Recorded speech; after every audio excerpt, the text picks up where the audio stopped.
Dunzo burned down. Co-founder left with zero equity. At this point, most people would quit. But Mukund Jha built a unicorn instead. And he did it in just 8 months. Zero paid marketing and 830 crores revenue. How?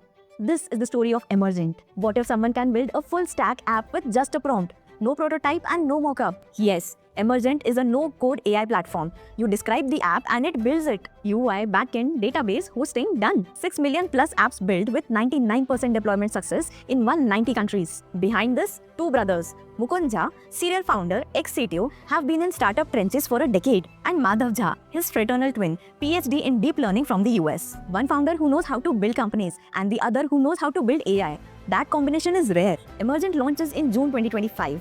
In 90 days, they hit $50 million ARR with 5 million users. And by 8th month, they crossed 100 million ARR. Software analysts call it the fastest ARR ramp in the history, beating Lovable, beating Replit, and the team size, 60 people with no paid marketing. And then the money followed. Google invested. The same company that backed Dunzo came back for Mukund. Mukund said something that stuck with me. The edge is no longer the code, it is the ideas. The next big app won't come from a developer in Bangalore or San Francisco. It will come from anyone who has a great idea from anywhere in the world. Subscribe for more interesting business case studies and I'll see you in the next one.